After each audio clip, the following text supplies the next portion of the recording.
nang madu bangin kasar ko.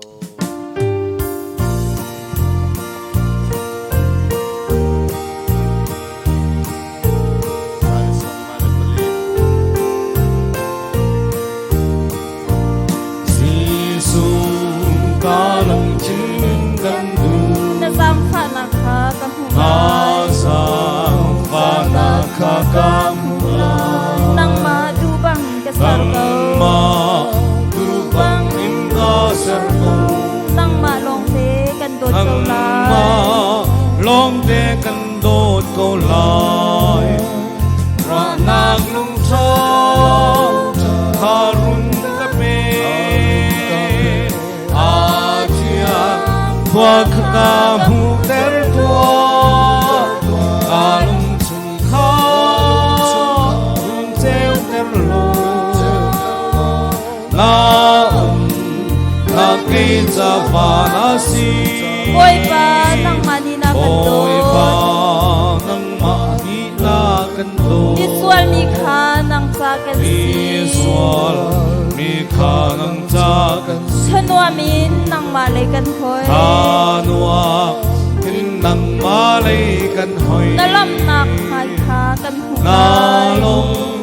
nang hai khagam hulay wa nang lung cha harun kape atia wa khagam ter tua anong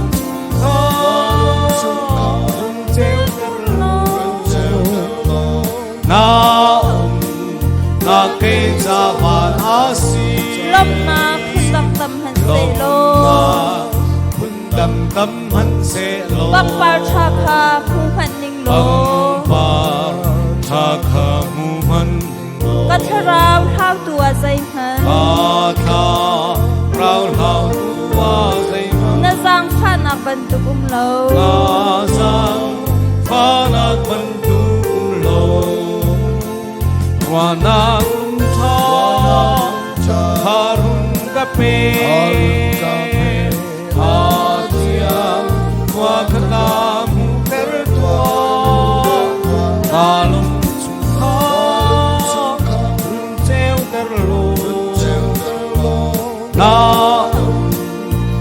ke cha van asi nang ma lo in seo na lo ma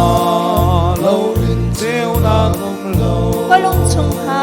cheu tar alung chung kha treo ter ko lai har na cheu tar ko ole har nak treo ter ko tua long nak yal te nang tan long si nak pial de nang tan si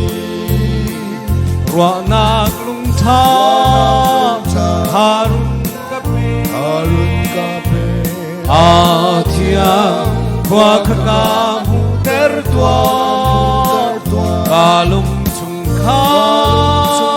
rung treo ter lo na ke cha va oi pa nang ma ni na kan dot oi pa nang ma ni na kan do mi swal mi kha nang cha kan si swal mi kha nang cha kan chanwa min nang ma lai kan hoi kanua min nang ma lay kan hoy na lam nak hai kha kan hu na lai long nang mai kha kan hu la wa nak lung tha harun kape atia kwa khaka mu ter tua kalung chung kha treo ter lo na ke sa va lop na phun dam tam han se lo lom na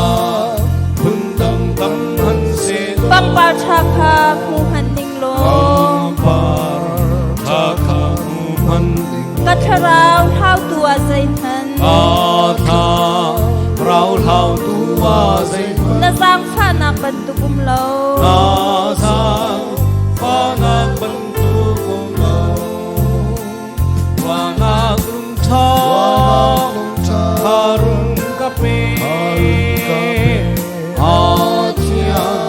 Kwa kakamu tertua Dalam sungkam Runteu terlalu Naum Nakit zaman asing